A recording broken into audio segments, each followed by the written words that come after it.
안녕하십니까, 책돌입니다. 오늘 소개해드릴 책은 감사, 삶의 시작이자 끝입니다. 저자는 루이스 헤이와 친구들, 출판사는 K 미라클 모닝입니다.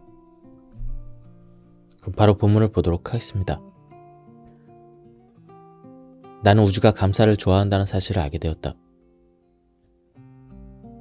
우리가 더 많이 감사하면 할수록 좋은 것들을 더 많이 받게 될 것이다. 여기에서 말하는 좋은 것들이란 물질적인 것뿐만 아니라 사람, 장소, 삶을 더 가치 있게 만드는 경험까지 의미한다. 삶이 건강과 기쁨, 창조성과 사랑으로 가득할 때 얼마나 위대한 감정이 벅차오르는지 알고 있는가? 운전할 때 초록불이 더 많이 켜져 있다는 걸 깨닫게 되고, 주차장에는 항상 자리가 남아있는 식으로 말이다. 이것이 우리의 삶이 펼쳐지기로 되어 있는 생의 의미이다. 우주는 언제나 관대하고 풍요로움으로 가득 차 있다. 우주는 항상 베푸는 감사이고 감사함을 받는 걸 좋아한다. 친구에게 선물을 주었을 때 감정을 한번 떠올려보자. 친구가 선물을 받고 얼굴을 찡그리며 이렇게 말한다. 이건 내가 생각했던 사이즈가 아니네. 내가 좋아하는 색도 아닌데. 이런 걸 써본 적이 없는데 이게 다야? 이렇게 반응한다면 나는 이렇게 확실히 말할 수가 있다. 정성껏 선물을 준비한 친구는 불평하는 친구에게 다시는 선물을 주고 싶지 않을 것이다. 반면 친구가 기쁨으로 안구가 정화될 정도로 눈물을 흘리며 감동한다고 생각해보자. 받은 선물을 들고 춤을 춘다면, 그리고 기뻐하면서 너무나도 감사하다고 인사를 한다면 선물을 준 사람은 어떤 마음이 들까? 그는 감동하는 친구가 가지고 싶다고 말한 것을 지나가다 볼 때마다 사주고 싶을 것이다. 실제로 사주든 말든 상관없이 그런 마음이 든다. 감사는 더 많이 감사할 일들을 불러온다. 감사는 풍요로운 삶을 더욱 풍요롭게 만든다. 감사가 부족하거나 일상이 불평으로 가득하다면 삶에서 별로 기쁜 일들은 잘 생기지 않을 것이다. 항상 불평하는 자들은 그들의 삶에서 별로 좋은 일이 없다고 이야기를 한다. 가지고 있는 게 충분하지 않아서 삶을 즐기지 못한다고 말한다. 우주는 항상 우리가 받을 가치가 있다고 생각하는 것을 우리에게 제공한다. 우리 중 많은 사람은 가지고 있지 않은 것을 원하고 항상 결핍감을 느끼면서 살아간다. 우리는 부족한 상태에서 태어났으며 삶이 왜 이렇게 공허할까라고 궁금해한다. 만일 나는 가진 게 없어. 내가 소유하기 전까지는 행복하지 못할 거야. 이렇게 믿는다면 삶을 보류하고 있는 것과 같다. 지금도 그렇고 앞으로도 더 오랫동안 나는 모든 칭찬과 선물을 다음과 같이 화관하며 믿을 것이다. 나는 이 칭찬과 선물을 기쁨과 감사와 즐거움으로 받아들인다. 나는 오랫동안 우주가 이 확언의 표현을 좋아한다는 걸 잘 알았다. 그리고 계속해서 삶에서 가장 멋진 선물들을 받기 시작했다. 나는 매일 아침 일어날 때마다 눈 뜨기 전 혹은 밤에 잠들기 전에 하는 첫 번째 행동은 감사하는 것이다. 침대가 주는 따뜻함과 편안함에 진심으로 감사한다. 그러고 난 후부터는 더욱더 감사할 것들을 많이 찾아낼 수가 있다. 침대에서 내려올 때는 거의 80개에서 100개의 감사 메모를 한다. 내 삶에 존재하는 감사한 사람들, 장소, 물건, 삶의 경험을 포함하여 감사를 전하고 싶은 목록을 수없이 떠올린다. 이 방법은 하루를 긍정적으로 시작하기에 가장 좋은 실천이다. 나는 이 감사 메모 실천을 매일 잠들기 전과 일어난 후에 바로 한다. 저녁에 잠자리에 들기 바로 직전 하루 동안 감사한 점에 대해서 깊이 느끼고 축복할 일들을 세어본다. 만약 실수를 저질렀다고 느꼈다면 그런 나 자신을 용서한다. 최선이 아닌 선택을 하거나 말을 적합하게 하지 못했을 때도 그런 나를 있는 그대로 용서한다. 이러한 자기 전 루틴으로 나는 심장이 아주 따뜻하게 녹아드는 감정을 느끼곤 한다. 내 몸을 사랑으로 꽉 채우는 바로 그런 느낌이다. 이 느낌은 엄마가 추운 날에 아이의 옷을 아랫목에다 따뜻하게 데워서 입혀주는 그런 뽀송한 자애의 느낌이다. 감사의 의식을 치른 후에 행복한 아기처럼 잠에 스르르 빠진다. 우리는 배워야 할 교훈에도 감사하기를 원한다. 배워야 할 교훈이 있다면 그 교훈을 회피하지 말라. 교훈은 우리에게 배달된 보물 같은 소포이다. 우리가 삶에서 배워야 할 교훈을 잘 받아들이면 삶은 더 좋은 방향으로 변하게 된다. 이제 나는 예전과 달리 삶에서 반드시 배워야 될 교훈을 스스로에 대해서 알아야 할 보물처럼 여기게 되었다. 삶에서 일어나는 매 순간 모든 것에 대해서 감사하려고 노력하는 것은 어떨까?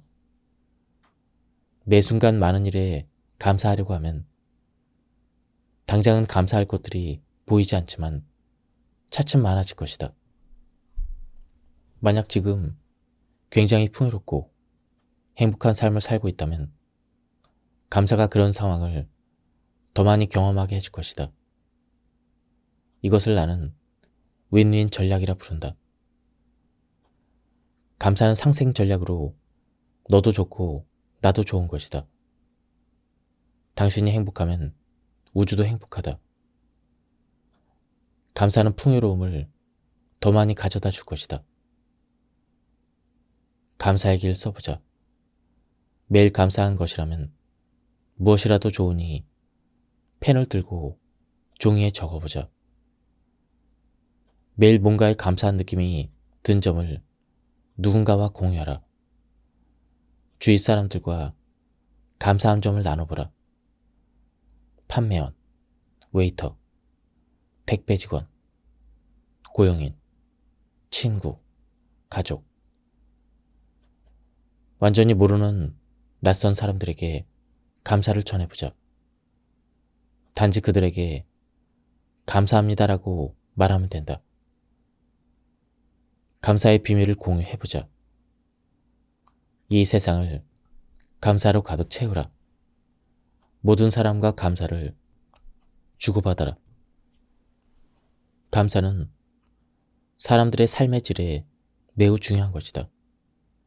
내가 감사할 때 나에게 올 수 있는 모든 좋은 것들을 위한 경로들이 활짝 열린다는 것을 알고 있다.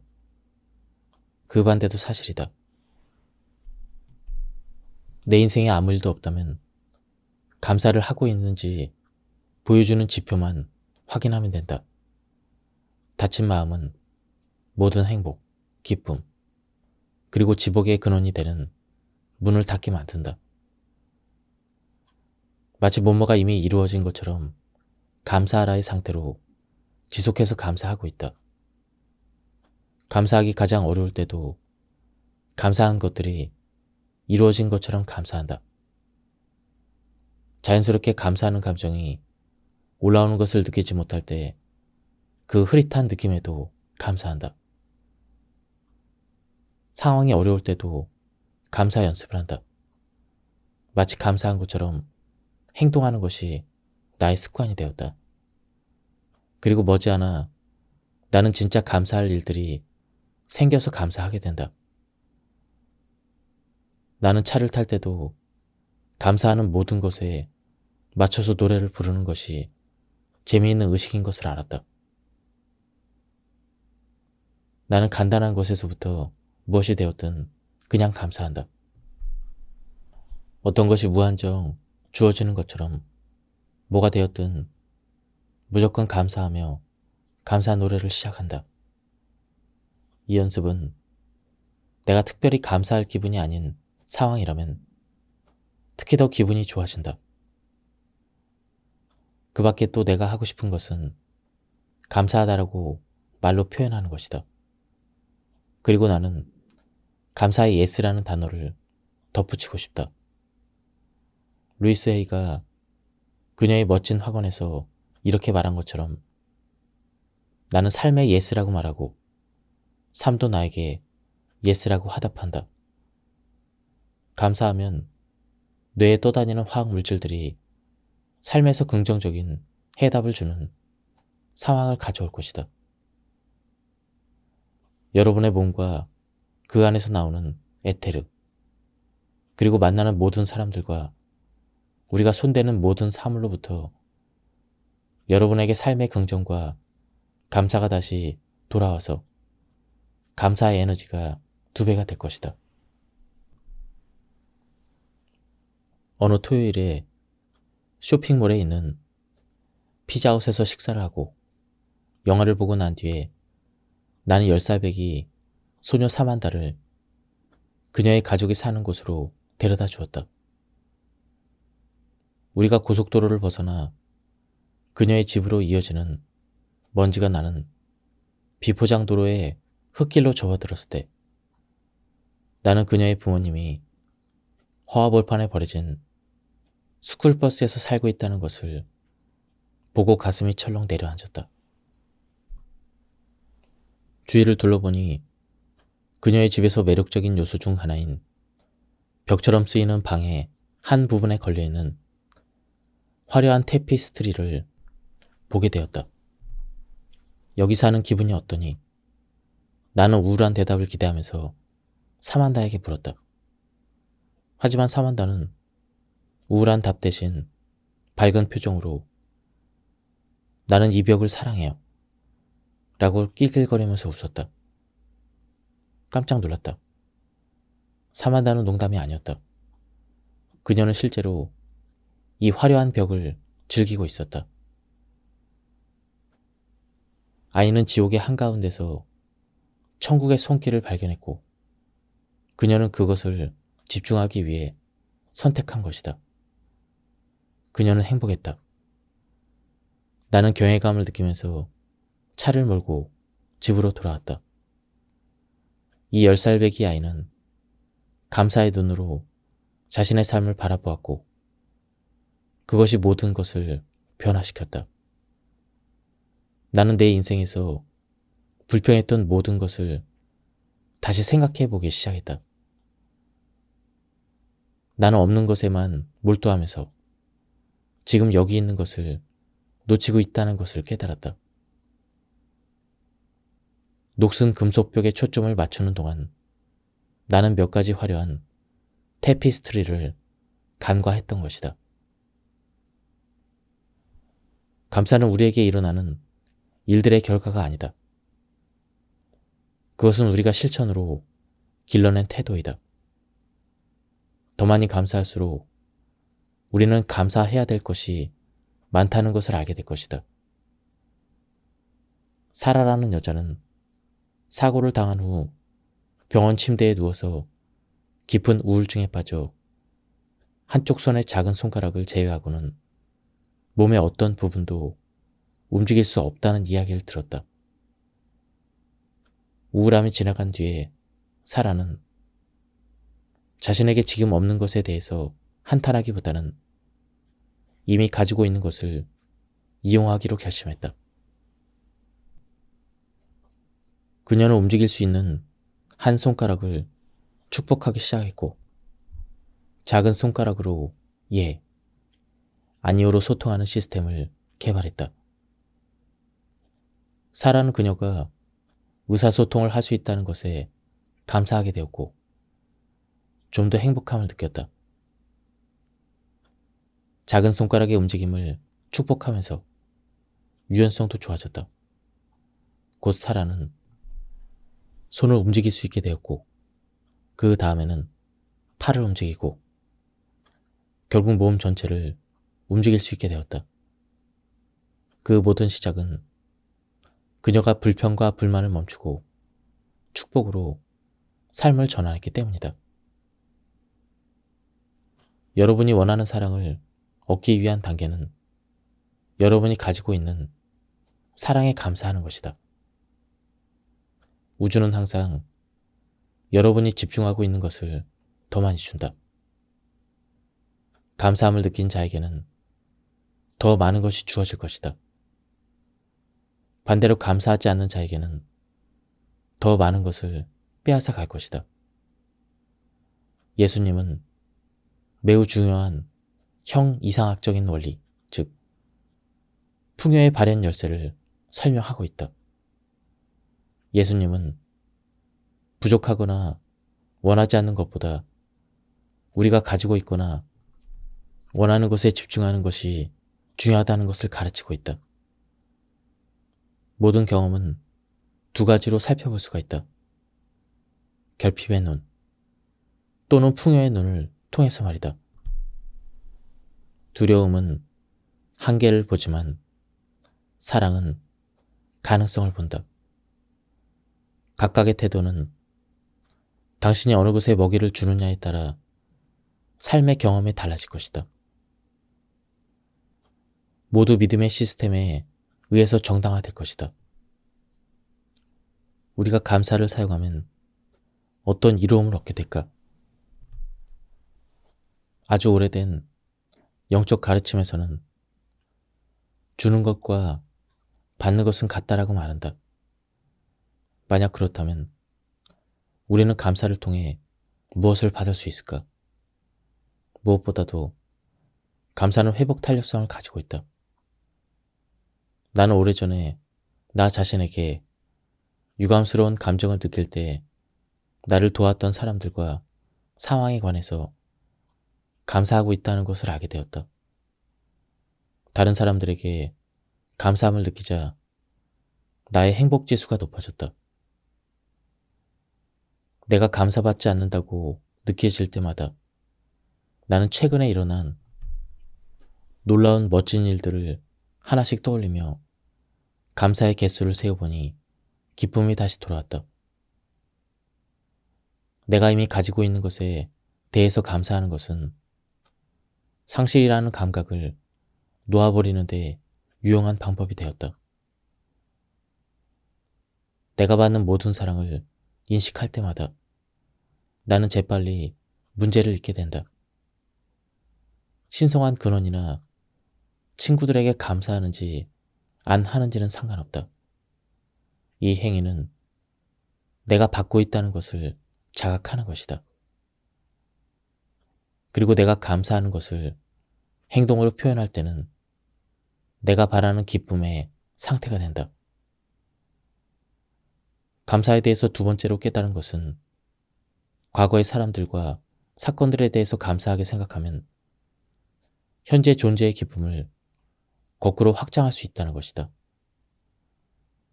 항상 그렇게 감사를 전하는 것은 미소를 짓게 만든다. 내 아름다운 친구들과 함께했던 특별한 시간을 다정하게 떠올리면 심장 깊은 곳에서 기쁨이 차오른다. 나는 지난 몇 년간 과거의 감사함을 느낄수록 현재가 더 행복하다는 것을 알게 되었다. 기쁘고 감사하는 마음으로 가득 찬 상태에서는 유쾌한 기억을 떠올리기 쉬워진다. 하지만 나는 감사할 것에서 불쾌한 기억을 배제하지 않는다. 우리에게 상처를 줬다고 생각하는 사람들에게 감사하는 것이 더 힘들 수도 있지만 과거를 치유하는 데는 매우 효과적이다. 나는 이것을 무조건적인 감사라고 부른다. 무조건적이라는 의미는 그들이 그럴 자격이 있건 없건 모든 사람들에게 감사하는 것을 의미한다. 나에게 효과가 있는 것은 각자의 좋은 점만 기억하고 다른 생각들은 잊어버리는 것이다. 나는 항상 내가 진심으로 감사하는 것들을 찾을 수가 있다. 나는 적어도 이 사람들은 이제 내 인생에서 사라졌다는 생각으로 시작하게 됐다. 그 다음 나는 그들이 어떻게 행동했어야 하는지에 대해서 나의 바램과 계획을 버리고 그들이 가지고 있는 하나의 좋은 품성을 생각하려고 한다. 작은 일이라도 그 생각들에 집중하고 다른 기억들은 희미해지도록 내버려 둔다. 예를 들어 나는 내가 이 사람과 점심을 먹을 때 항상 좋은 곳에 갔다는 생각으로 시작했다. 이 선택받은 사람에게 새롭고 긍정적인 자질을 추가하여 내 마음속에 감사함으로 저장한다. 그날 새 항목을 추가할 수 없다면 이전 항목으로 돌아간다. 이전 사람으로 돌아가서 이 사람이 싫거나 피하고 싶은 마음이 없을 때까지 이 일을 반복한다. 그렇게 하면 어느새 놀라운 일이 일어나기 시작한다. 한 젊은 여성이 나에게 말했다. 당신은 감사함과 불행함을 동시에 겪을 수 없습니다. 나는 아마도 그 당시 그녀보다 40살 정도 나이가 더 많았지만 정신적으로 충격을 받았다. 나는 예전에는 그런 현명한 답을 들어본 적이 없었다. 그녀의 말은 모두 맞았다. 당신은 감사함과 불행함을 동시에 경험할 수 없습니다. 실제 감정적으로 둘 다 동시에 겪는 것은 불가능하다. 매일 잠시 시간을 내서 당신 자신에 대한 모든 것에 감사하자. 그리고 당신 자신의 존재가 아닌 모든 것에 대해서도 감사하자. 지금 가지고 있는 것에 대해서도 감사하고 가지고 있지 않은 것에 대해서도 감사하자. 기억하라. 감사하고 불행한 감정을 동시에 지닐 수 없다는 사실을. 감사하면 불행할 수 없다는 것을 알아야 한다. 감사는 사랑의 본질적인 측면이기에 우리의 행복에 무한히 이바지할 수 있는 자질이다. 사실 감사는 모든 사랑의 궁극적인 근원에 우리를 더 가깝게 닿아가게 만든다. 내가 평생 요가난다의 곁에 있을 수 있는 특권을 누렸던 해를 돌아보면 그가 얼마나 자주 우리에게 삶의 모든 것에 대해서 감사하는 것을 강조했는지를 알 수가 있다. 그는 아주 작고 사소한 것도 당연시하지 않는 감사 습관을 기르도록 격려했다. 우리가 크고 작은 축복에 대해서 신께 감사를 드릴수록 더 깊고 무한하게 신의 원천과 하나가 된다. 그리고 신이 우리의 감사를 알아차리니 신의 사랑으로 반응한다는 것을 더 깊이 알게 될 것이다. 그리고 정신적, 물질적 축복의 풍부함 뒤에 감춰진 주는 자에 대해서 감사할 때 신성한 풍요의 법칙 또한 더 완전히 우리 삶에서 작동한다는 것도 알 수가 있다. 감사하는 마음으로 신을 바라보며 매 순간 경험마다 좋은 것을 인정하는 것은 너무나도 보람된 일이다. 그렇다면 우리는 어떻게 그러한 감사의 마음을 기를 수가 있을까? 한 가지 방법은 우리가 진정으로 감사하다고 느끼는 삶의 상황에 대해서 생각해 보는 것이다. 그것은 아주 중요한 경험일 필요는 없다. 우리에게 좋은 것이 주어졌다는 삶의 힌트. 아마도 누구나 사람들로부터 친절한 미소 정도는 받았을 것이다. 그렇게 마음을 따뜻하게 하는 웃음 정도로도 충분하다. 그러한 감사 경험을 기억하는 것은 감사의 정신을 기르는 데 도움이 된다. 어떤 좋은 일이 생길 때마다 마음속으로 신이시여 감사합니다. 또는 하나님 부처님 감사합니다. 이렇게 단순히 반복해보자. 좋은 일을 계속 생각하는 것은 선을 확장하는 것이니 이 간단한 실천으로 삶의 많은 영역에서 좋은 경험을 할 수가 있다. 깊은 감사의 마음은 우리의 삶과 우리가 교제하는 사람들의 삶을 영광스럽게 해준다. 때로는 감사가 가장 위대한 이유는 우리가 마주하는 역경에도 숨어 있다. 좋은 일이 생길 때도 감사하지만 삶의 큰 역경이 찾아왔을 때 그것을 이겨내는데도 감사가 큰 도움이 된다. 왜냐하면 역경은 우리를 더 강하게 하고 타인을 공감할 수 있는 인간으로 만드는 데 도움을 주기 때문이다. 불행 속에서도 신께 감사를 드리는 개념은 동서양의 경전에서 흔히 언급되는 아주 아름다운 가치이다. 그 이상으로 감사는 우리가 일상에서 채택할 수 있는 가장 진실한 관점을 나타낸다. 이 삶의 최고 기쁨과 세세한 즐거움도 모두 다 지나가고 사라지기 마련이다. 그러나 신은 우리의 영원한 안녕을 기원하는 분이며 기쁨이든 슬픔이든 간에 우리가 속삭이는 감사의 말로 신에게 의지할 때 우리는 지상적 존재에 요동치는 마음을 초월할 것이다. 감사, 인생의 기적 중 하나. 당신의 삶에서 일어난 기적의 감사를 표현하는 것은 삶의 매 순간 특별한 경험으로 만드는 최상의 방법이다. 매일 삶을 살아가면서 사적으로 하나님과 대화하라. 하나님에게 중요한 순간에 관해서도 이야기하라. 하나님과의 대화는 무엇인가? 특별한 것을 요청하는 것이라기보다는 당신 내면의 힘을 더 나은 방향으로 문제를 해결하는 데 기꺼이 사용하겠다는 의미다. 문제 해결을 위한 내면의 지혜를 하나님께 요청하라. 그리고 도움을 주시는 것에 대해서 감사하라.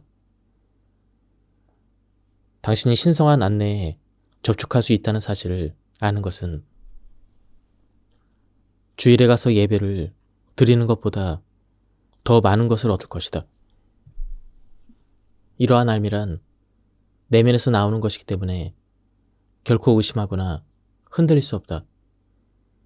왜냐하면 이런 순간들이 당신의 인생을 어떻게 이끄는지 해석해 줄 것이기 때문이다.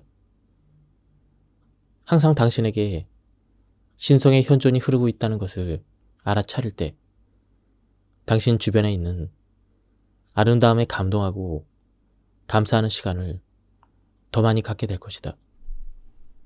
새에 대해서 명상을 하거나 꽃, 일몰, 아이를 업고 있는 엄마, 통학버스에서 내리는 아이들, 꼬부랑 할아버지를 볼 때마다 가슴을 열고 그들을 진심으로 축복하라. 당신의 사랑이 그들에게 전해지도록 마음을 열어 그들의 가슴에 접촉하면 그들의 사랑이 느껴질 것이다. 주변 환경에서 사랑받는 것을 더 연습하면 할수록 활력이 넘치게 될 것이다. 모든 사물과 사람들에게는 각각의 에너지가 있다. 이 보이지 않는 에너지를 얻는 방법은 실제적인 아름다움에 대한 감동과 우주의 경이로움을 통해서이다. 연습을 계속하다 보면 아름다운 것을 발견하고 감사하며 감동할 줄 아는 간단한 행동을 통해 이 세상의 사랑을 보낼 수 있을 것이다. 한번 해보자. 주변 세상에 감사하는 또 다른 긍정적인 효과로는 주는 능력이 늘어난다는 것이다. 심장에 감사하는 마음이 가득하면 다른 사람들도 감사를 실천할 수 있도록 타인에게 무언가 자꾸 주고 싶어하고 기여하고 싶어하는 새로운 의지가 생긴다. 무엇을 바라거나 알아주기를 바라는 인정의 욕구가 아닌 타인이 원하는 것이나 필요한 것들을 얻는 데 기여하고 싶어하는 자신을 발견하게 될 것이다. 그러나 주는 것과 희생하는 것의 차이를 구분하는 것이 중요하다. 희생은 무언가를 얻기 위해서 하는 행위다. 당신이 희생하고 있다는 생각이 들면 상대방으로부터 무언가를 돌려받기 위해서 그 행동을 하게 된다. 뭔가를 줌으로써 자신은 아주 중요한 사람이기 때문에 뭔가를 되돌려 받을 자격이 된다고 믿게 되는 에고의 상태가 되는 것이다. 에고는 항상 당신을 부추겨서 주는 것이 당신의 우월함을 나타내는 것이라고 믿게 만든다. 마치 당신의 관대함이 다른 사람들과 차별되는 것처럼 말이다. 만일 당신이 다른 사람들에게 의무적으로 준다고 생각한다면 상의 자아의 뜻에 진정으로 부합되지 않는다. 그런 마음에는 역시 에고가 개입된다. 받는 사람보다 당신이 월등히 우월하다고 에고가 부추기니 다른 사람들이 당신에게 감사해야 한다고 말하는 에고의 속삭임에 넘어가는 것이다. 그러나 주는 것은 인내를 기르는 수단으로 당신의 신성한 자아의 사랑을 통해서 하는 것과는 매우 다르다. 진정한 의미에서 주는 것에 감각을 알아차리게 되면 당신은 진정으로 감사의 선물을 느끼게 될 것이다. 당신에게 주어진 기쁨과 축복으로서의 감사함으로 주는 행위는 주는 것이 곧 받는 것이라는 개념과 받는 것이 주는 것, 둘 다 모두 훌륭하다는 개념을 경험하게 해준다. 타인의 요구를 깊이 헤아리는 경험은 우리가 알 수 있는 가장 최상의 행복이다. 형제와 부모님이나 조부모님께 선물을 드렸을 때 얼마나 기뻤는지 기억해보자. 그들의 행복을 위해 느꼈을 감사의 감동은 선물을 받았을 때보다 오히려 더 기뻤을 수도 있다. 왜일까? 당신이 주었을 때 실은 받고 있었기 때문이다. 당신도 알다시피 감사를 느끼게 하고 조건 없이 주는 자아는 당신 안에 있는 신성한 존재이다. 보상을 바라는 대상은 당신의 에고이다. 에고는 당신 안에 있는 사랑이라는 현존에서 분리해야만 계속해서 자기에게 에너지를 줄 것임을 알기에 그렇게 하는 것이다. 당신의 더 높은 자아에 대한 사랑과 관용을 당신이 잘 알고 있다는 것을 에고에게 알리도록 하라. 그러면 자동으로 당신 외부의 삶에서도 같은 방식으로 기능하기 시작할 것이다. 나는 항상 나 자신을 다르다고 생각해왔다. 수년간 이 문제를 다루면서 나는 왜 내가 이런 식으로 느끼는지에 대해서 감사하게 되었다. 수년간 나는 대중들이 많은 곳에서 떨어져 삶을 바라보았다. 종종 고통스러웠지만 그 경험은 내가 다른 사람들을 더 명확하게 보도록 하는 계기가 되었다. 대중들은 보통 매일 감사를 실천하지 않는다. 좋은 일이 생길 때만 감사를 하고 나쁜 일에는 감사하지 않는다. 종종 이런 식으로 생각하는 사람들은 비참하고 걱정이 많고 화를 내고 피곤하며 긴장하고 체념한다. 우리는 운명이 우리 편이 아니라고 믿을 수 있다. 우리에게 불리하게 작용하는 운명 때문에 삶의 비극이 일어난다고도 믿을 수가 있다. 잠재의식은 이에 대해서 논쟁을 벌이지 않는다. 그대로 현실로 나타나도록 해준다. 하지만 또 다른 삶의 방식이 있다. 감사는 사랑의 감정적인 반응이다.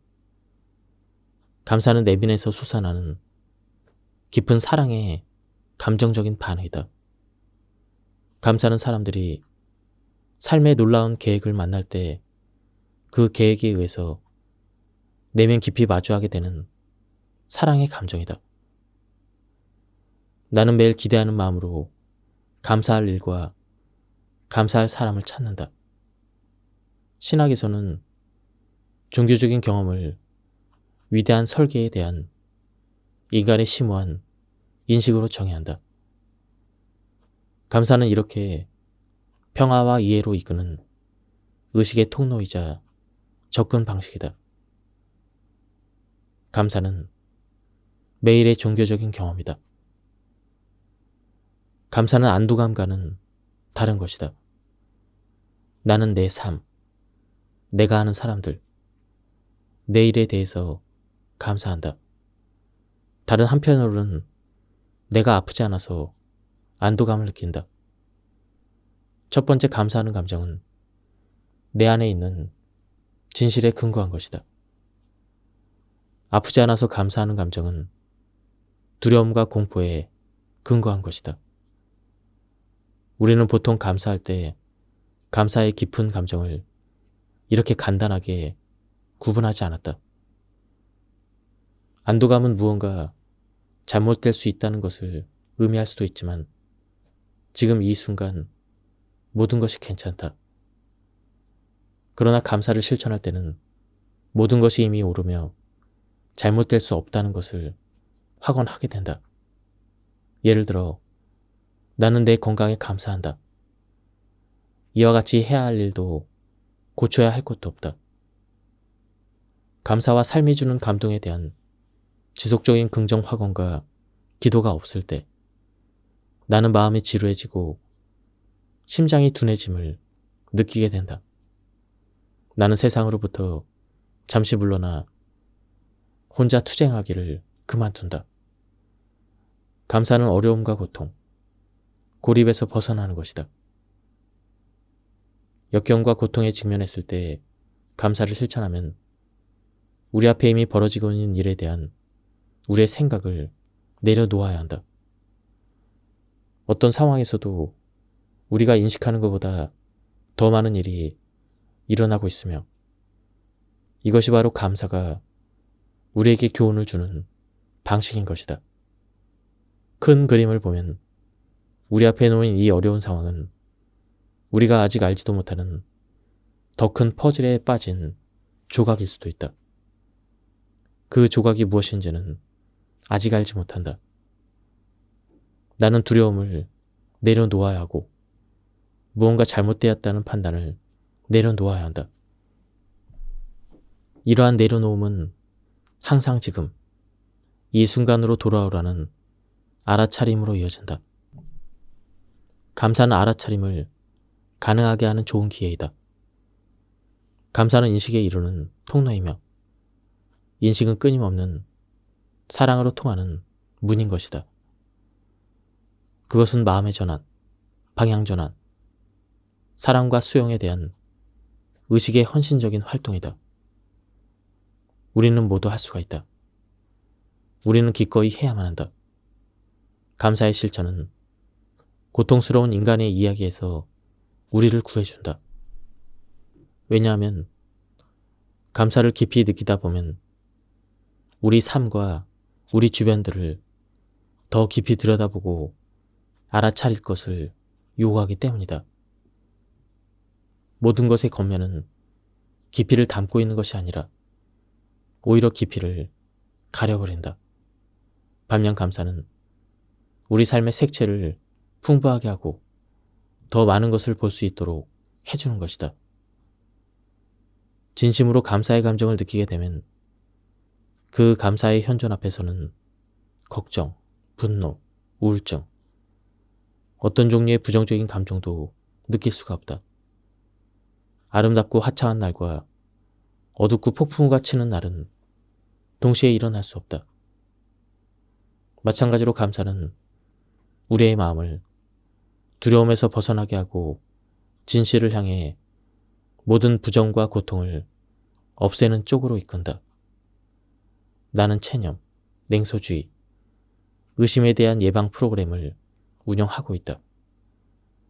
나는 매일 한 번 이상 마음속으로 들여다보며 감사해야 될 모든 것을 찾으려고 한다.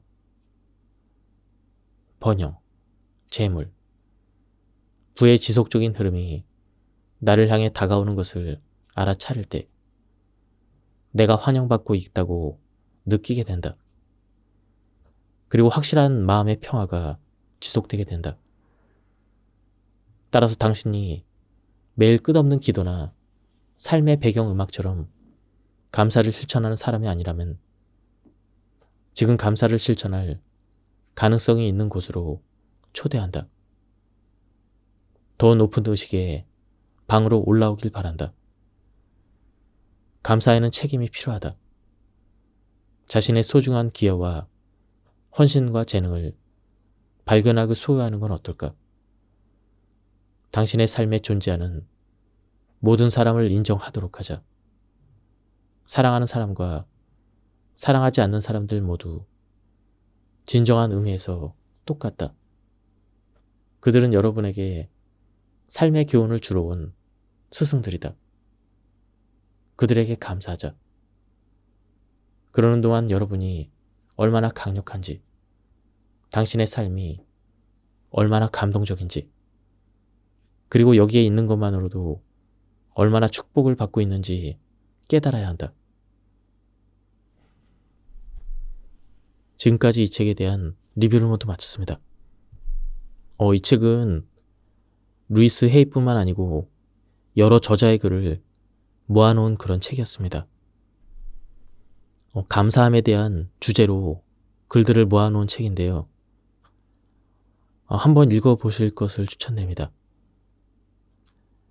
여기서 리뷰를 마치도록 하겠습니다. 감사합니다. 안녕하십니까, 책돌입니다. 오늘 소개해드릴 책은 감사, 삶의 시작이자 끝입니다. 저자는 루이스 헤이와 친구들, 출판사는 K 미라클 모닝입니다. 그럼 바로 본문을 보도록 하겠습니다. 나는 우주가 감사를 좋아한다는 사실을 알게 되었다. 우리가 더 많이 감사하면 할수록 좋은 것들을 더 많이 받게 될 것이다. 여기에서 말하는 좋은 것들이란 물질적인 것뿐만 아니라 사람, 장소, 삶을 더 가치 있게 만드는 경험까지 의미한다. 삶이 건강과 기쁨, 창조성과 사랑으로 가득할 때 얼마나 위대한 감정이 벅차오르는지 알고 있는가? 운전할 때 초록불이 더 많이 켜져 있다는 걸 깨닫게 되고, 주차장에는 항상 자리가 남아있는 식으로 말이다. 이것이 우리의 삶이 펼쳐지기로 되어 있는 생의 의미이다. 우주는 언제나 관대하고 풍요로움으로 가득 차 있다. 우주는 항상 베푸는 감사이고 감사함을 받는 걸 좋아한다. 친구에게 선물을 주었을 때 감정을 한번 떠올려보자. 친구가 선물을 받고 얼굴을 찡그리며 이렇게 말한다. 이건 내가 생각했던 사이즈가 아니네. 내가 좋아하는 색도 아닌데. 이런 걸 써본 적이 없는데 이게 다야? 이렇게 반응한다면 나는 이렇게 확실히 말할 수가 있다. 정성껏 선물을 준비한 친구는 불평하는 친구에게 다시는 선물을 주고 싶지 않을 것이다. 반면 친구가 기쁨으로 안구가 정화될 정도로 눈물을 흘리며 감동한다고 생각해보자. 받은 선물을 들고 춤을 춘다면, 그리고 기뻐하면서 너무나도 감사하다고 인사를 한다면, 선물을 준 사람은 어떤 마음이 들까? 그는 감동하는 친구가 가지고 싶다고 말한 것을 지나가다 볼 때마다 사주고 싶을 것이다. 실제로 사주든 말든 상관없이 그런 마음이 든다. 감사는 더 많이 감사할 일들을 불러온다. 감사는 풍요로운 삶을 더욱 풍요롭게 만든다. 감사가 부족하거나 일상이 불평으로 가득하다면 삶에서 별로 기쁜 일들은 잘 생기지 않을 것이다. 항상 불평하는 자들은 그들의 삶에서 별로 좋은 일이 없다고 이야기를 한다. 가지고 있는 게 충분하지 않아서 삶을 즐기지 못한다고 말한다. 우주는 항상 우리가 받을 가치가 있다고 생각하는 것을 우리에게 제공한다. 우리 중 많은 사람은 가지고 있지 않은 것을 원하고 항상 결핍감을 느끼면서 살아간다. 우리는 부족한 상태에서 태어났으며 삶이 왜 이렇게 공허할까라고 궁금해한다. 만일 나는 가진 게 없어. 내가 소유하기 전까지는 행복하지 못할 거야. 이렇게 믿는다면 삶을 보류하고 있는 것과 같다. 지금도 그렇고 앞으로도 더 오랫동안 나는 모든 칭찬과 선물을 다음과 같이 화관하며 믿을 것이다. 나는 이 칭찬과 선물을 기쁨과 감사와 즐거움으로 받아들인다. 나는 오랫동안 우주가 이 확언의 표현을 좋아한다는 걸 잘 알았다.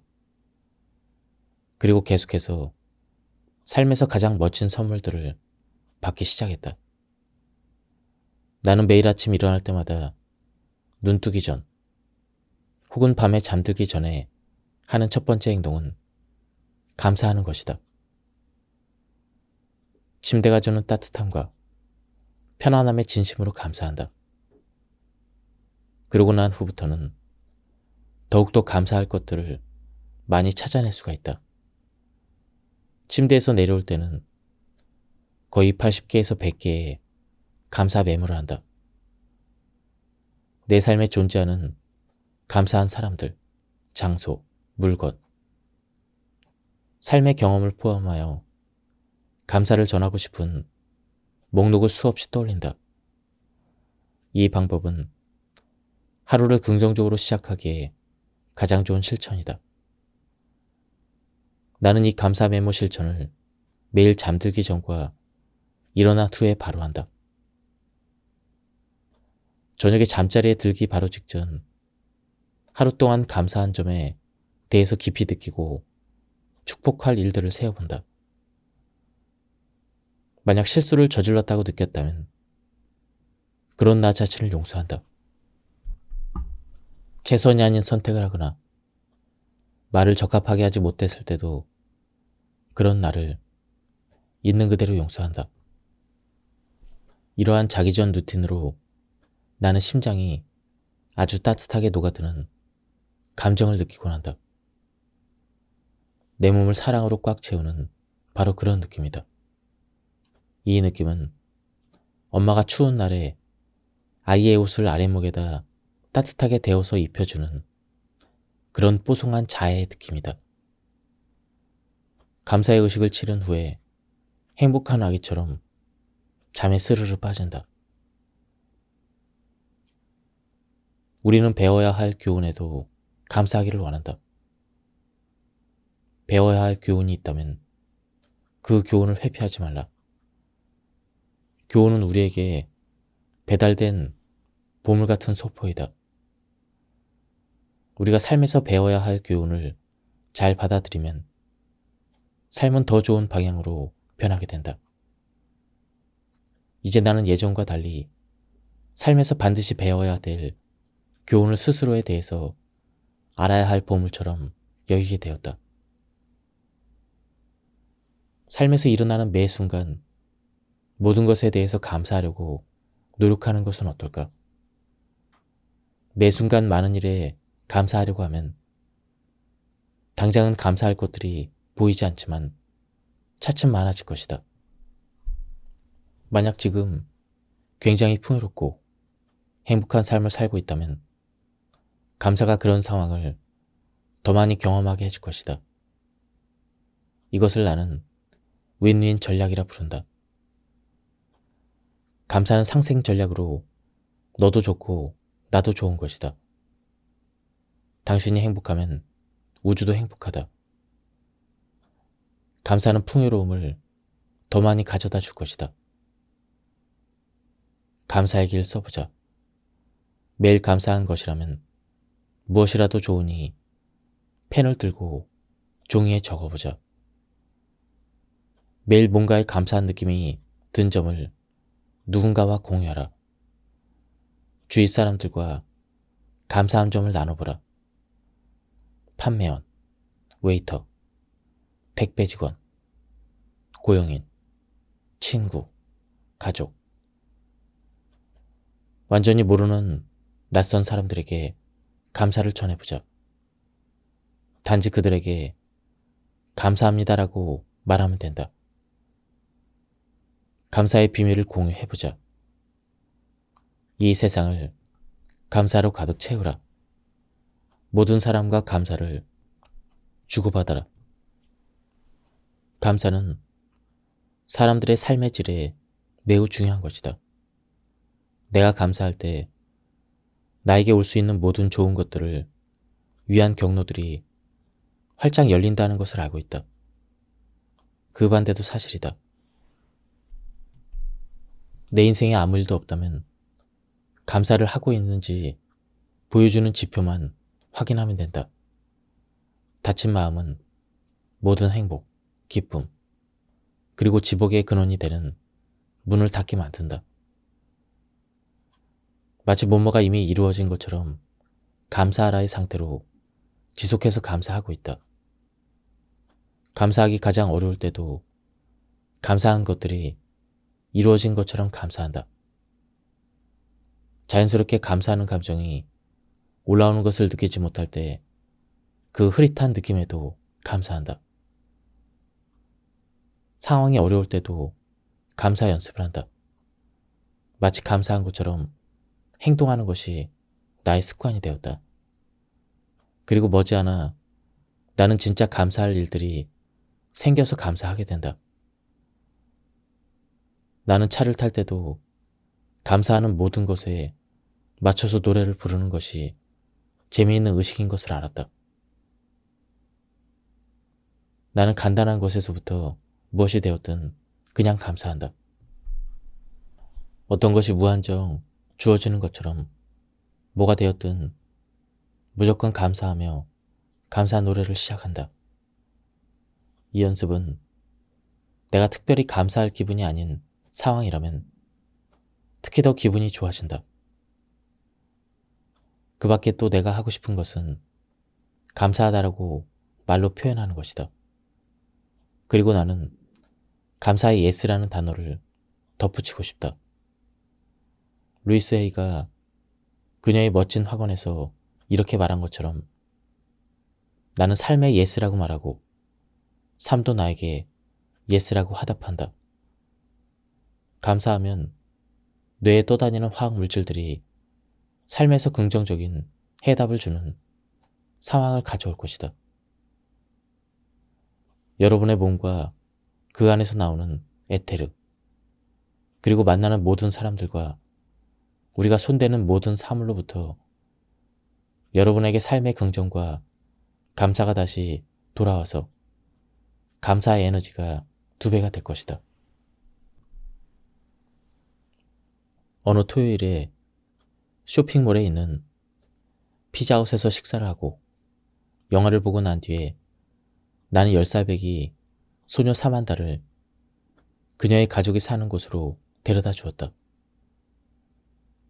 우리가 고속도로를 벗어나 그녀의 집으로 이어지는 먼지가 나는 비포장도로의 흙길로 접어들었을 때 나는 그녀의 부모님이 허화벌판에 버려진 스쿨버스에서 살고 있다는 것을 보고 가슴이 철렁 내려앉았다. 주위를 둘러보니 그녀의 집에서 매력적인 요소 중 하나인 벽처럼 쓰이는 방의 한 부분에 걸려있는 화려한 테피스트리를 보게 되었다. 여기 사는 기분이 어떠니? 나는 우울한 대답을 기대하면서 사만다에게 물었다. 하지만 사만다는 우울한 답 대신 밝은 표정으로 나는 이 벽을 사랑해요 라고 낄낄거리면서 웃었다. 깜짝 놀랐다. 사만다는 농담이 아니었다. 그녀는 실제로 이 화려한 벽을 즐기고 있었다. 아이는 지옥의 한가운데서 천국의 손길을 발견했고 그녀는 그것을 집중하기 위해 선택한 것이다. 그녀는 행복했다. 나는 경외감을 느끼면서 차를 몰고 집으로 돌아왔다. 이 10살배기 아이는 감사의 눈으로 자신의 삶을 바라보았고 그것이 모든 것을 변화시켰다.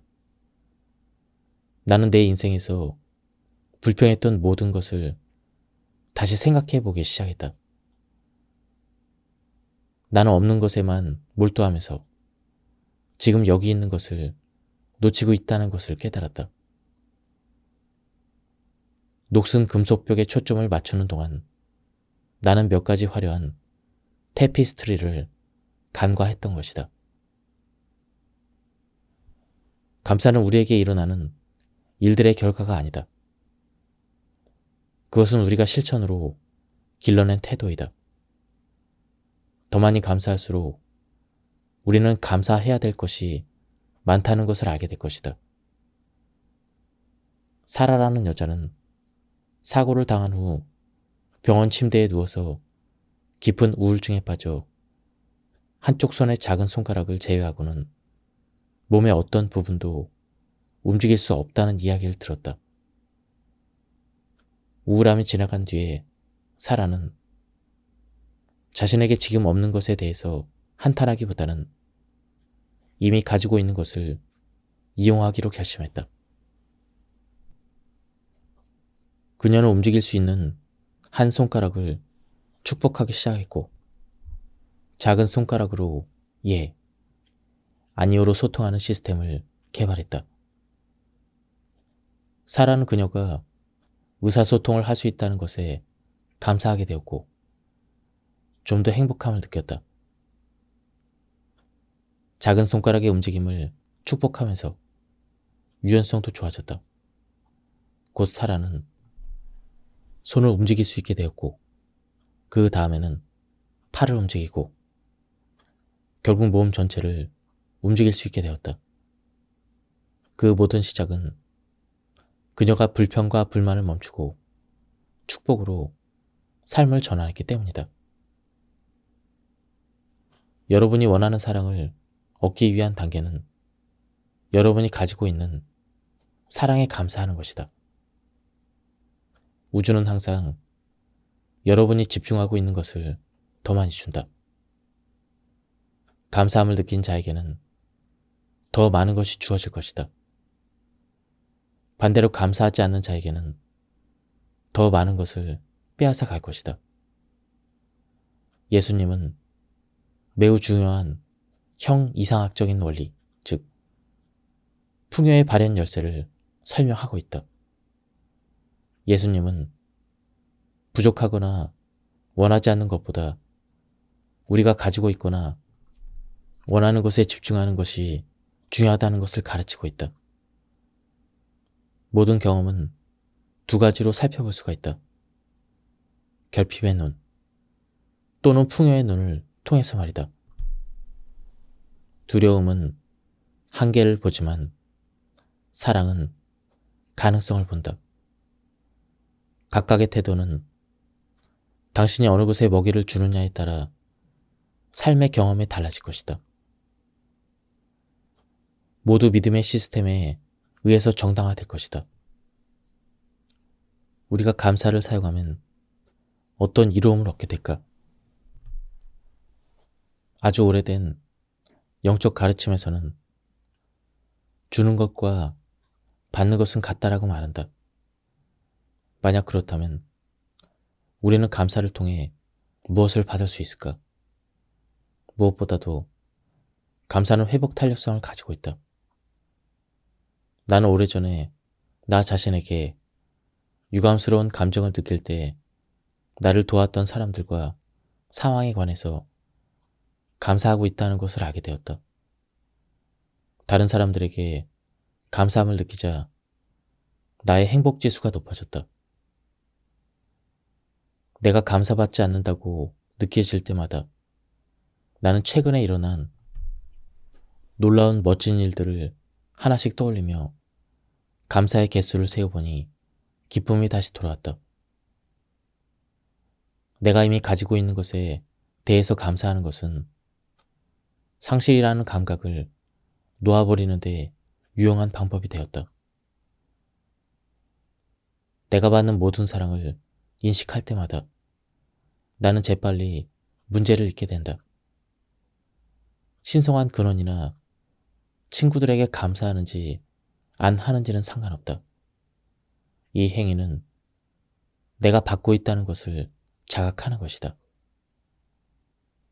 그리고 내가 감사하는 것을 행동으로 표현할 때는 내가 바라는 기쁨의 상태가 된다. 감사에 대해서 두 번째로 깨달은 것은 과거의 사람들과 사건들에 대해서 감사하게 생각하면 현재 존재의 기쁨을 거꾸로 확장할 수 있다는 것이다. 항상 그렇게 감사를 전하는 것은 미소를 짓게 만든다. 내 아름다운 친구들과 함께했던 특별한 시간을 다정하게 떠올리면 심장 깊은 곳에서 기쁨이 차오른다. 나는 지난 몇 년간 과거의 감사함을 느낄수록 현재가 더 행복하다는 것을 알게 되었다. 기쁘고 감사하는 마음으로 가득 찬 상태에서는 유쾌한 기억을 떠올리기 쉬워진다. 하지만 나는 감사할 것에서 불쾌한 기억을 배제하지 않는다. 우리에게 상처를 줬다고 생각하는 사람들에게 감사하는 것이 더 힘들 수도 있지만 과거를 치유하는 데는 매우 효과적이다. 나는 이것을 무조건적인 감사라고 부른다. 무조건적이라는 의미는 그들이 그럴 자격이 있건 없건 모든 사람들에게 감사하는 것을 의미한다. 나에게 효과가 있는 것은 각자의 좋은 점만 기억하고 다른 생각들은 잊어버리는 것이다. 나는 항상 내가 진심으로 감사하는 것들을 찾을 수가 있다. 나는 적어도 이 사람들은 이제 내 인생에서 사라졌다는 생각으로 시작하기도 했다. 그 다음 나는 그들이 어떻게 행동했어야 하는지에 대해서 나의 바램과 계획을 버리고 그들이 가지고 있는 하나의 좋은 품성을 생각하려고 한다. 작은 일이라도 그 생각들에 집중하고 다른 기억들은 희미해지도록 내버려둔다. 예를 들어 나는 내가 이 사람과 점심을 먹을 때 항상 좋은 곳에 갔다는 생각으로 시작했다. 이 선택받은 사람에게 새롭고 긍정적인 자질을 추가하여 내 마음속에 감사함으로 저장한다. 그날 새 항목을 추가할 수 없다면 이전 항목으로 돌아간다. 이전 사람으로 돌아가서 이 사람이 싫거나 피하고 싶은 마음이 없을 때까지 이 일을 반복한다. 그렇게 하면 어느새 놀라운 일이 일어나기 시작한다. 한 젊은 여성이 나에게 말했다. 당신은 감사함과 불행함을 동시에 겪을 수 없습니다. 나는 아마도 그 당시 그녀보다 40살 정도 나이가 더 많았지만 정신적으로 충격을 받았다.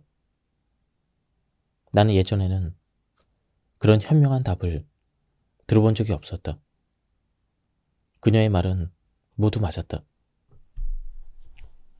당신은 감사함과 불행함을 동시에 경험할 수 없습니다.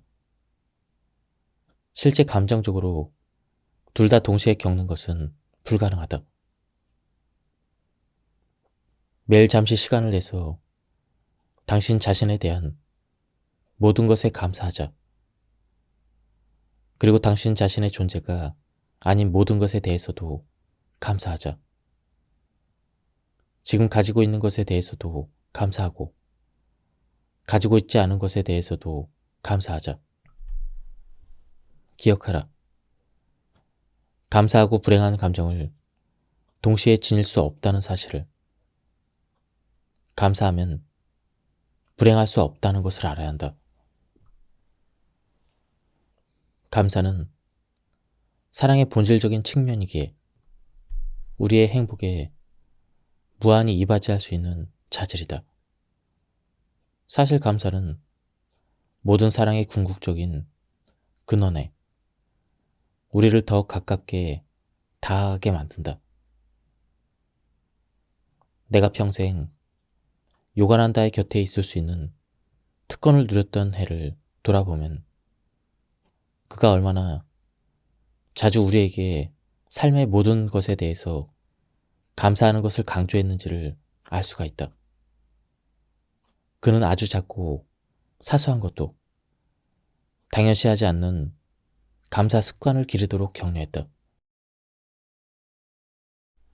우리가 크고 작은 축복에 대해서 신께 감사를 드릴수록 더 깊고 무한하게 신의 원천과 하나가 된다. 그리고 신이 우리의 감사를 알아차리니 신의 사랑으로 반응한다는 것을 더 깊이 알게 될 것이다. 그리고 정신적, 물질적 축복의 풍부함 뒤에 감춰진 주는 자에 대해서 감사할 때 신성한 풍요의 법칙 또한 더 완전히 우리 삶에서 작동한다는 것도 알 수가 있다. 감사하는 마음으로 신을 바라보며 매 순간 경험마다 좋은 것을 인정하는 것은 너무나도 보람된 일이다. 그렇다면 우리는 어떻게 그러한 감사의 마음을 기를 수가 있을까? 한 가지 방법은 우리가 진정으로 감사하다고 느끼는 삶의 상황에 대해서 생각해 보는 것이다. 그것은 아주 중요한 경험일 필요는 없다. 우리에게 좋은 것이 주어졌다는 삶의 힌트. 아마도 누구나 사람들로부터 친절한 미소 정도는 받았을 것이다. 그렇게 마음을 따뜻하게 하는 웃음 정도로도 충분하다. 그러한 감사 경험을 기억하는 것은 감사의 정신을 기르는 데 도움이 된다. 어떤 좋은 일이 생길 때마다 마음속으로 신이시여 감사합니다. 또는 하나님 부처님 감사합니다. 이렇게 단순히 반복해보자. 좋은 일을 계속 생각하는 것은 선을 확장하는 것이니 이 간단한 실천으로 삶의 많은 영역에서 좋은 경험을 할 수가 있다. 깊은 감사의 마음은 우리의 삶과 우리가 교제하는 사람들의 삶을 영광스럽게 해준다. 때로는 감사가 가장 위대한 이유는 우리가 마주하는 역경에도 숨어 있다. 좋은 일이 생길 때도 감사하지만 삶의 큰 역경이 찾아왔을 때 그것을 이겨내는데도 감사가 큰 도움이 된다. 왜냐하면 역경은 우리를 더 강하게 하고 타인을 공감할 수 있는 인간으로 만드는 데 도움을 주기 때문이다. 불행 속에서도 신께 감사를 드리는 개념은 동서양의 경전에서 흔히 언급되는 아주 아름다운 가치이다. 그 이상으로 감사는 우리가 일상에서 채택할 수 있는 가장 진실한 관점을 나타낸다. 이 삶의 최고 기쁨과 세세한 즐거움도 모두 다 지나가고 사라지기 마련이다. 그러나 신은 우리의 영원한 안녕을 기원하는 분이며 기쁨이든 슬픔이든 간에 우리가 속삭이는 감사의 말로 신에게 의지할 때 우리는 지상적 존재에 요동치는 마음을 초월할 것이다. 감사, 인생의 기적 중 하나. 당신의 삶에서 일어난 기적의 감사를 표현하는 것은 삶의 매 순간 특별한 경험으로 만드는 최상의 방법이다. 매일 삶을 살아가면서 사적으로 하나님과 대화하라. 하나님에게 중요한 순간에 관해서도 이야기하라. 하나님과의 대화는 무엇인가? 특별한 것을 요청하는 것이라기보다는 당신 내면의 힘을 더 나은 방향으로 문제를 해결하는 데 기꺼이 사용하겠다는 의미다. 문제 해결을 위한 내면의 지혜를 하나님께 요청하라. 그리고 도움을 주시는 것에 대해서 감사하라. 당신이 신성한 안내에 접촉할 수 있다는 사실을 아는 것은 주일에 가서 예배를 드리는 것보다 더 많은 것을 얻을 것이다. 이러한 알미란 내면에서 나오는 것이기 때문에 결코 의심하거나 흔들릴 수 없다. 왜냐하면 이런 순간들이 당신의 인생을 어떻게 이끄는지 해석해 줄 것이기 때문이다. 항상 당신에게 신성의 현존이 흐르고 있다는 것을 알아차릴 때 당신 주변에 있는 아름다움에 감동하고 감사하는 시간을 더 많이 갖게 될 것이다. 새에 대해서 명상을 하거나 꽃, 일몰, 아이를 업고 있는 엄마, 통학버스에서 내리는 아이들, 꼬부랑 할아버지를 볼 때마다 가슴을 열고 그들을 진심으로 축복하라. 당신의 사랑이 그들에게 전해지도록 마음을 열어 그들의 가슴에 접촉하면 그들의 사랑이 느껴질 것이다. 주변 환경에서 사랑받는 것을 더 연습하면 할수록 활력이 넘치게 될 것이다. 모든 사물과 사람들에게는 각각의 에너지가 있다. 이 보이지 않는 에너지를 얻는 방법은 실제적인 아름다움에 대한 감동과 우주의 경이로움을 통해서이다. 연습을 계속하다 보면 아름다운 것을 발견하고 감사하며 감동할 줄 아는 간단한 행동을 통해 이 세상의 사랑을 보낼 수 있을 것이다. 한번 해보자. 주변 세상에 감사하는 또 다른 긍정적인 효과로는 주는 능력이 늘어난다는 것이다. 심장에 감사하는 마음이 가득하면 다른 사람들도 감사를 실천할 수 있도록 타인에게 무언가 자꾸 주고 싶어하고 기여하고 싶어하는 새로운 의지가 생긴다. 무엇을 바라거나 알아주기를 바라는 인정의 욕구가 아닌 타인이 원하는 것이나 필요한 것들을 얻는 데 기여하고 싶어하는 자신을 발견하게 될 것이다. 그러나 주는 것과 희생하는 것의 차이를 구분하는 것이 중요하다. 희생은 무언가를 얻기 위해서 하는 행위다. 당신이 희생하고 있다는 생각이 들면 상대방으로부터 무언가를 돌려받기 위해서 그 행동을 하게 된다. 뭔가를 줌으로써 자신은 아주 중요한 사람이기 때문에 뭔가를 되돌려 받을 자격이 된다고 믿게 되는 에고의 상태가 되는 것이다. 에고는 항상 당신을 부추겨서 주는 것이 당신의 우월함을 나타내는 것이라고 믿게 만든다. 마치 당신의 관대함이 다른 사람들과 차별되는 것처럼 말이다. 만일 당신이 다른 사람들에게 의무적으로 준다고 생각한다면 상위 자아의 뜻에 진정으로 부합되지 않는다. 그런 마음에는 역시 에고가 개입된다. 받는 사람보다 당신이 월등히 우월하다고 에고가 부추기니 다른 사람들이 당신에게 감사해야 한다고 말하는 에고의 속삭임에 넘어가는 것이다. 그러나 주는 것은 인내를 기르는 수단으로 당신의 신성한 자아의 사랑을 통해서 하는 것과는 매우 다르다. 진정한 의미에서 주는 것에 감각을 알아차리게 되면 당신은 진정으로 감사의 선물을 느끼게 될 것이다.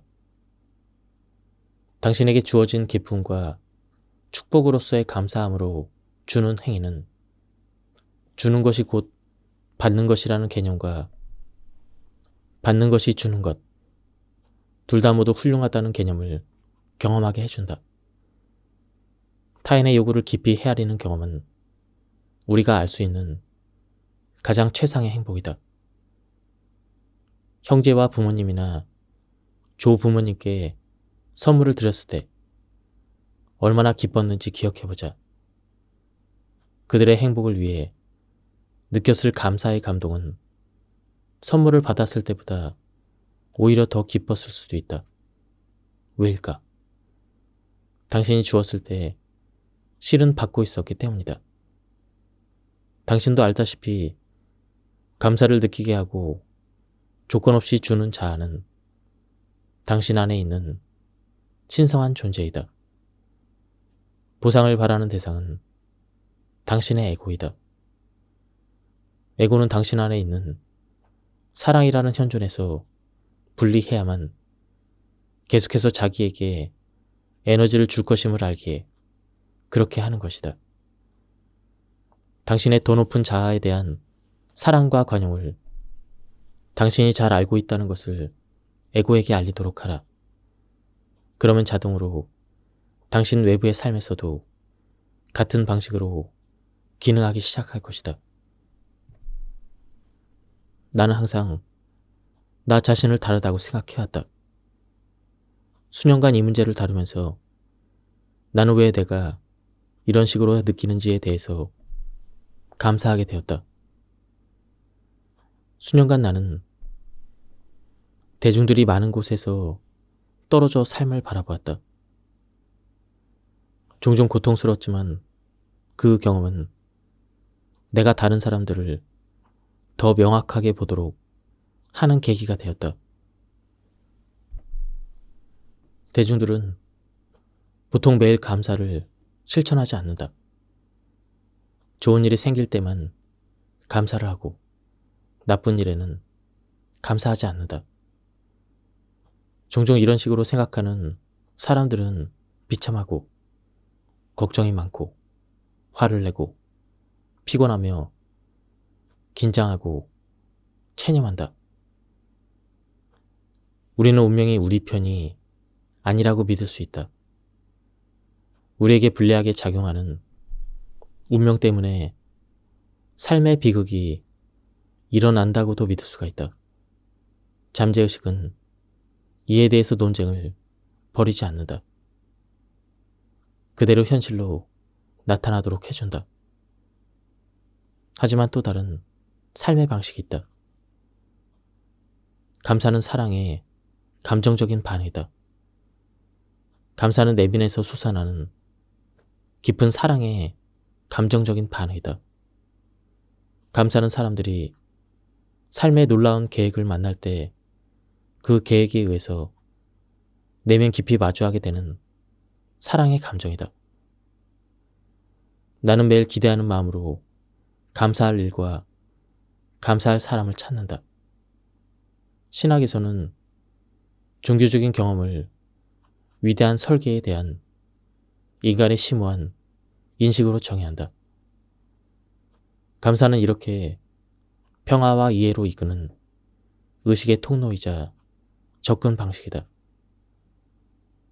감사는 매일의 종교적인 경험이다.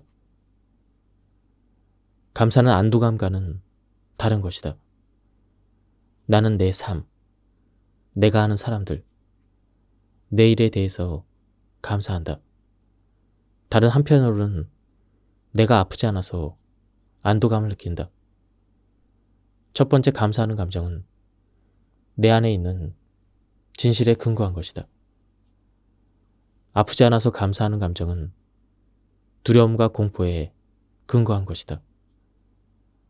우리는 보통 감사할 때 감사의 깊은 감정을 이렇게 간단하게 구분하지 않았다. 안도감은 무언가 잘못될 수 있다는 것을 의미할 수도 있지만 지금 이 순간 모든 것이 괜찮다. 그러나 감사를 실천할 때는 모든 것이 이미 옳으며 잘못될 수 없다는 것을 확언하게 된다. 예를 들어 나는 내 건강에 감사한다. 이와 같이 해야 할 일도 고쳐야 할 것도 없다. 감사와 삶이 주는 감동에 대한 지속적인 긍정 확언과 기도가 없을 때 나는 마음이 지루해지고 심장이 둔해짐을 느끼게 된다. 나는 세상으로부터 잠시 물러나 혼자 투쟁하기를 그만둔다. 감사는 어려움과 고통, 고립에서 벗어나는 것이다. 역경과 고통에 직면했을 때 감사를 실천하면 우리 앞에 이미 벌어지고 있는 일에 대한 우리의 생각을 내려놓아야 한다. 어떤 상황에서도 우리가 인식하는 것보다 더 많은 일이 일어나고 있으며 이것이 바로 감사가 우리에게 교훈을 주는 방식인 것이다. 큰 그림을 보면 우리 앞에 놓인 이 어려운 상황은 우리가 아직 알지도 못하는 더 큰 퍼즐에 빠진 조각일 수도 있다. 그 조각이 무엇인지는 아직 알지 못한다. 나는 두려움을 내려놓아야 하고 무언가 잘못되었다는 판단을 내려놓아야 한다. 이러한 내려놓음은 항상 지금 이 순간으로 돌아오라는 알아차림으로 이어진다. 감사는 알아차림을 가능하게 하는 좋은 기회이다. 감사는 인식에 이르는 통로이며 인식은 끊임없는 사랑으로 통하는 문인 것이다. 그것은 마음의 전환, 방향 전환, 사랑과 수용에 대한 의식의 헌신적인 활동이다. 우리는 모두 할 수가 있다. 우리는 기꺼이 해야만 한다. 감사의 실천은 고통스러운 인간의 이야기에서 우리를 구해준다. 왜냐하면 감사를 깊이 느끼다 보면 우리 삶과 우리 주변들을 더 깊이 들여다보고 알아차릴 것을 요구하기 때문이다. 모든 것의 겉면은 깊이를 담고 있는 것이 아니라 오히려 깊이를 가려버린다. 반면 감사는 우리 삶의 색채를 풍부하게 하고 더 많은 것을 볼 수 있도록 해주는 것이다. 진심으로 감사의 감정을 느끼게 되면 그 감사의 현존 앞에서는 걱정, 분노, 우울증, 어떤 종류의 부정적인 감정도 느낄 수가 없다. 아름답고 화창한 날과 어둡고 폭풍우가 치는 날은 동시에 일어날 수 없다. 마찬가지로 감사는 우리의 마음을 두려움에서 벗어나게 하고 진실을 향해 모든 부정과 고통을 없애는 쪽으로 이끈다. 나는 체념, 냉소주의, 의심에 대한 예방 프로그램을 운영하고 있다. 나는 매일 한 번 이상 마음속으로 들여다보며 감사해야 될 모든 것을 찾으려고 한다.